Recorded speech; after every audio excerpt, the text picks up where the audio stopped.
why didn't we go on strike when the condition of service? And you have to tell us exactly. Okay. Thank you very, very much for this. As we are saying, in the year 2024, I mean, the whole process started. I mean, in 2020, we had a condition of service agreement with. We started a process, and every lifespan of every condition of service agreement or collective agreement, it lasts for 2 years. Then you go for renegotiation. Okay. So the last one was scheduled for renegotiation in 2022. Okay. So leadership started the process. We had opportunity with that. We did our own internal processes. Then we engaged the other unions that we have or that we are very much aware of. They also engage, and we harmonized the condition of service and presented it to government. Negotiations began in 2003 and it concluded in 2024. So it was signed in May and was to take effect in 2024, 1st July. Okay. Then we had another group coming up saying that, I mean, that's just about 37 or 35 people coming together that they were not informed or they were not involved during the harmonization and everything. So first of all, they went to court to seek an injunction on the implementation. So that by then the agreement has been reached. Oh yes, I mean everything has been done. Everything has been so done. So we're waiting for the implementation, which has actually been signed off. Okay. Which was going to take effect. Okay. The 1st of July 2024. All right. You understand? And they truncated that process by placing a court injunction on it.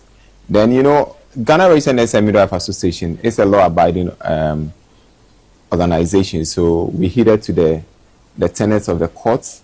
And fortunately, latter part in December 2024, the issue was resolved between the two parties. And we went back to court, and the court adopted the agreements from both parties. So from the beginning of this year, then it behoves on us to now engage our employer again. But we know, I mean, the key player here is the employer, not government. Okay. Government changes. However, the employer remains the same. So the Ministry of Health, which is our mother body, or the employer, still remains the same. Good. Irrespective of the political figure that comes in, the employer remains the same. Good. So we went back. And if I may add, the employer is not only the Ministry of Health, but also all the agencies under the Ministry of Health. Absolutely. That employs or engages the services of nurses and midwives. Absolutely. Including the Christian Health Association of Ghana, the teaching hospitals, and Director General, I think Ghana Health Service. Yes. Yeah. Okay. But let me also add to it that during the process of negotiation and everything, we did not negotiate only with Ministry of Health. Exactly. We had the Ministry of Finance there. We have the Ministry of Labor and Employment there. We have reps from the Fair Wages and Salary Commission. They all taking part of this process, and it was concluded. So fast forward, like I was saying, we engaged the ministry then, but then there's change of government. So we are very strategic with our dealings. So we engaged the chief director then, who at the time was the head of the ministry, because we didn't have a political figure as the Minister for Health. Okay. So a sector minister. A sector minister. Okay. So he took the document, because the document, they already have copies. Yeah. So we just have to remind them that the issue have been resolved. So now it's back to implementation. With the engagement and everything, we were to, let's wait, let's hold on a bit, and let's have the sector minister appointed into office. So leadership came back, engaged, and we said, okay, let's wait. We waited, we had a minister, we engaged the minister. The minister also was like, let's wait. We are a new government in power. We are running on the existing budget that was given by the previous government.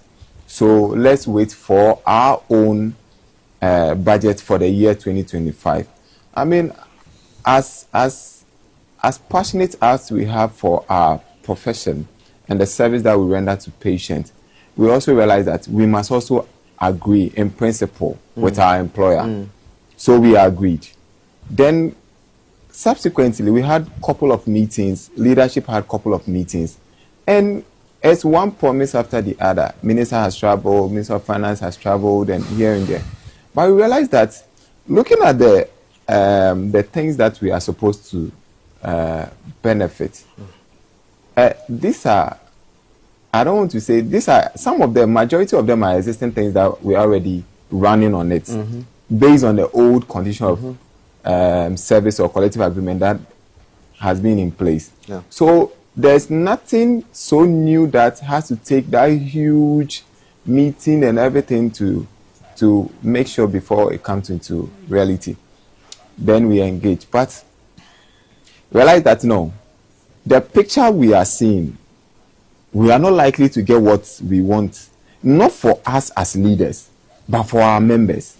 And I believe this is coming from the experience that the leadership have gathered over the years. Certainly. So we could do some predictability and realize that no, the way things are going, if we are not careful and when we don't re-strategize, then we are going to have issues. And it will be a huge disappointment to our members, to the nurse, the midwife who is breaking her back, to the nurse in that village there. I mean, working in a deplorable state, but the little that you are supposed to give to the person, that one too is not coming. Then we engage again. We had the opportunity to call on other sister unions to engage. They decided that no, that is not what they want. They feel like we should move with engagement. We said no, we need to press down what we are supposed to get with our employer, not government. So then we gave a roadmap. We were charitable enough to give that long timelines, owing to the fact that we're praying that the minister or the employer will take advantage of these timelines. Then we can resolve this issue even before we escalate it or we crash the system, or as you may want to put it. But I mean, of course, it didn't happen. We declared a strike on the 28th of May. We started. When did you give the announcement about? 28th of May. Okay. Yes, 28th of May, that we are going to commence with red armbands on the 2nd of June. So 28th to 2nd, it was like. That's about 5 days. That's about 5 days. Yes. Okay. In addition to the 2 days or so for the red bands. That's about 7 days. Yeah. For engagement. Then from the 4th to 8th, we did withdrawal of OPD services and emergency services. Then, as we all know, on the 9th today, we did a full-blown withdrawal of all services at the hospitals. Wow. So that seems to be quite a lot of activities that has gone on, but the narrative that is going on around it seems to be like the GRNMA just woke up and decided to go on strike. What goes into the declaration or decision making? Is it unilateral in the sense no. wake up and declare? GRNMA has been in existence for 65 years. It was established in 1920, 20th March 1960. 65 years of existence. And we have structures that we run our association on. No one person can take a decision. Okay. We have structures that takes decision, and we have leadership that run the implementation of such decisions. So the highest decision body is the General Assembly, and that one we meet biannually. Okay. The next highest decision body is the National Council, and when we talk about National Council, we are talking about chairpersons and secretaries of the various administrative regions. Okay. Plus the 9 National Executive Committee members. So if I understand you, that decision body is, if you go to all the 10 regions, you have the chairman and then secretaries representing the administrative region. They represent the administrative body coming together exactly, together with the national executives, exactly, forming the council. So 29 people not one person, not our president, not our general secretary, not the PRO or the APRO or the first vice. Whatever we do is a collective decision. So it means the president can't just wake up and make decisions. No, no. And if the president isn't available today, the association still runs. That is it. That's why I find it quite unfortunate to have some media outlets or media houses running such stories. I don't know what they intend to achieve. They said the leadership is invading. It's invading, and they declare strike and they've run away. Whereas the president of the association is equally attending to an important event. Yeah. She attended a program with the labor minister. Does it mean that the Ministry of Health is not aware that she's traveled on a national assignment with the Minister for Labor and Employment? Yeah. No, it can't be. Right. Beyond her absence, we have the first vice president, we have the second vice president, we have the assistant general secretary who is also in the country. We have the 2 PROs in the country. Yeah. Having these people, we have the 20 council members. All of us are in this country. So if you want any decision or any decision has to be taken, we are there to take the decision. We are there to meet the employees. So if the ministry was sincere enough, they wouldn't have made that statement to say that our able president and her secretary are invading any engagement, and they have declared strike and they've left the country. Let me say that programs such as ICN conferences and congresses are well planned. So coincidentally, a clash or a met with our strike, there's no way that they had ill intent to declare strike and just leave the country the following day. In any way, we've all traveled outside the country. How many days will it take you to get a visa? Exactly.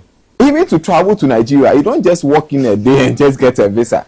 So for you to say that the woman with a good you heart, mean the president? I mean the president left the country because she wants to avoid engagement, and we have some media outlets running it. It's quite unfortunate, and we need to. It's false, and we need to let our members know that our president, Mrs. Perpetual Furampofo, is not running away. It's not running away from engagement.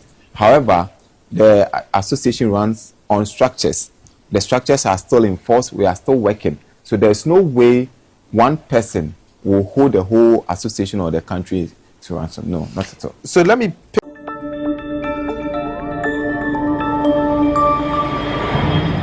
Citizen TV, Accra, Ghana. Citizen TV, the citizen's power.